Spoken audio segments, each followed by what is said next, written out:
Baik teman-teman, salam sahabat COC Learning. Pada kali ini saya akan menjelaskan materi tentang menyortir data dan membuat grafik. Ya, dimana sebelumnya kita sudah menyelesaikan materi yaitu penggabungan fungsi statistik dan fungsi if. Nah, bagi teman-teman yang belum nonton silahkan ditonton part sebelumnya ya. Baik, menyortir data ini fungsinya adalah untuk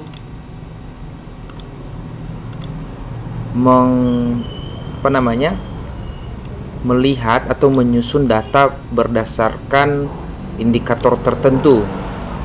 Contoh soal, misalnya di sini ada daftar nilai PKBM COC Learning. Maka ketika kita menyortir atau mengurutkan, misalnya contoh dari yang lulus sama yang remedial, ini indikatornya kolom J, maka caranya begini, tinggal kita blok aja datanya. Ini dari kolom nomor urut sampai seperti ini, baru kita klik di menu home, yaitu ada di sort and filter. Di sini kita bisa menggunakan filter seperti ini.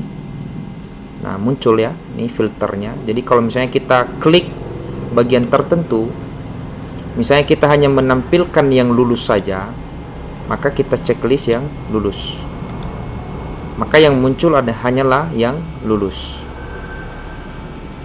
Atau kita menyortir seperti ini, filternya ini.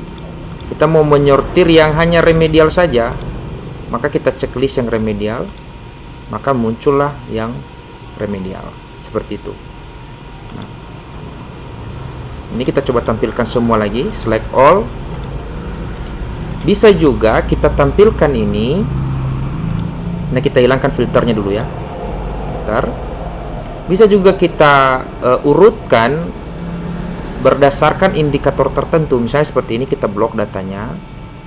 Artinya semua data ini nanti kita urutkan. Misalnya kita buat di sini custom sort. Nah, indikatornya apa yang menjadi faktor yang mengurutkan itu apa? Misalnya berdasarkan nama peserta ini. Ini nama peserta. Contoh ini berdasarkan nama peserta. Saya warnai dulu biar. Nah, kalau berdasarkan nama peserta, berarti kan nama peserta ini kan kolom E. Ini kolom E. Berarti kita blok dulu, lalu kita custom sort, maka kita pilih kolom E. Nah, lalu ordernya apa? Dari A ke Z atau Z to A ya. Artinya diurutkannya nanti dari abjad A sampai Z. Artinya dari seperti ini. Nah, ini nama data kita tadi sudah berurut dari berdasarkan abjad dengan indikator nama peserta. Bisa juga kita urutkan dia, misalnya berdasarkan nilai akhir ini. Saya warnai. Saya kalau kebutuhan di sekolah itu misalnya, saya mau mengurutkan data siswa itu berdasarkan nilai tertinggi, contoh seperti ini. Maka saya blok, lalu saya filter, custom sort. Maka indikatornya kolom apa? Ini kolom I. Maka saya pilih di sini sort by kolom I. Dari mana dia? Karena dia merupakan nilai atau angka, maka di sini dibuat small to large. Artinya dari nilai terkecil ke nilai terbesar atau sebaliknya. Kita okekan, maka dia sudah mengurutkan ini nilainya. Semua data ini sudah diurutkannya berdasarkan nilai terbesar sampai nilai terkecil. Nah, itu mengurutkan data ya. Kadangkala ini kalau Bapak Ibu guru mengurutkan data siswa, misalnya katakan berantakan ini, saya seperti ini, saya cut, lalu saya pastikan di sini. Nah, ini biasanya kalau nama-nama siswa tidak berurut repot juga ini. Nah, maka nama ini harus diurutkan berdasarkan misalnya nama atau berdasarkan NIPD juga bisa nih, nomor induk peserta didik juga bisa. Tapi kalau saya biasanya mengolah daftar nilai siswa itu tinggal saya blok, custom sort, Saya urutkan dulu berdasarkan abjad. Berarti indikatornya kolom E seperti ini. Lalu A to Z. Maka dia sudah berurut. Baru nanti nomor urutnya ini saya urutkan lagi. Jadi fill series, maka dia udah berurut. Nah, ini tentang fungsi sort ya, mengurutkan data. Kira-kira seperti itu. Nah, materi kedua adalah grafik.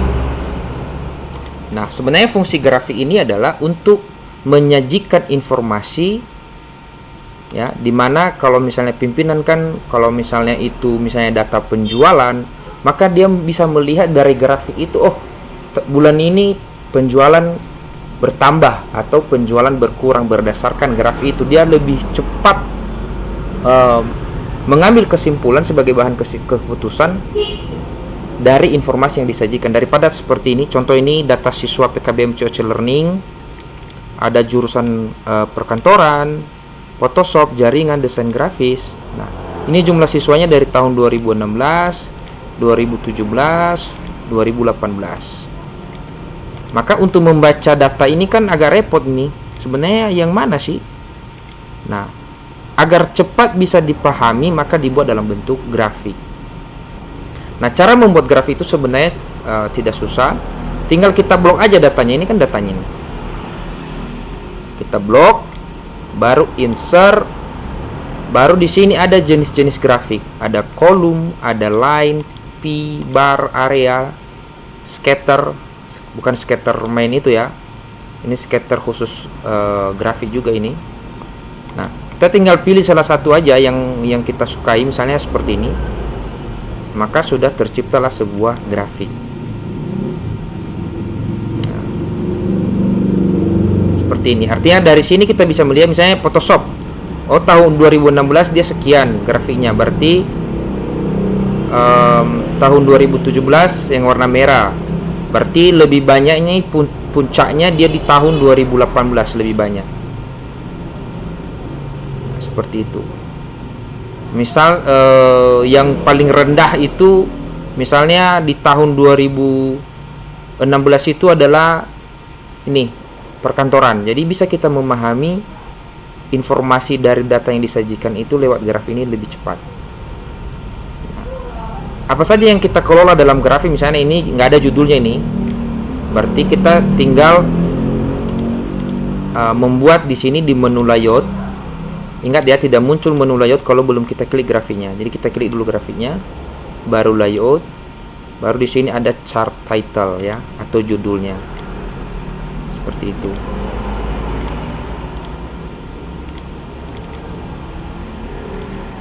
Ya. Layout, chart title, baru kita pilih above card. Maka misalnya di sini kita bisa buat judulnya, kita copy datanya, kita pastekan. Maka inilah data siswa PKBM COC Learning. Nah, kita tambah dari tahun 2016 sampai 2018. Seperti itu. Nah, ini juga grafik ini bisa kita desain ya. Sebenarnya ini lebih, kalau mau cantik tinggal kita klik menu desainnya seperti ini. Sini banyak tampilan desain daripada grafiknya, bisa kita pilih salah satu, misalnya seperti ini. Atau bentuk warna yang lain. Nah, banyak hal sebenarnya di grafik ini. Misalnya di desainnya ini bisa kita rubah-rubah seperti itu, atau kita rubah bentuk grafiknya seperti ini, bisa juga. Nah, itu tentang materi grafik. Kalau grafis sih tidak terlalu susah.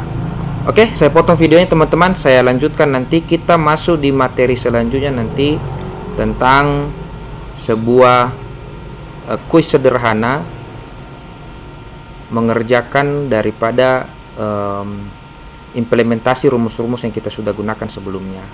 Oke, sekian, terima kasih.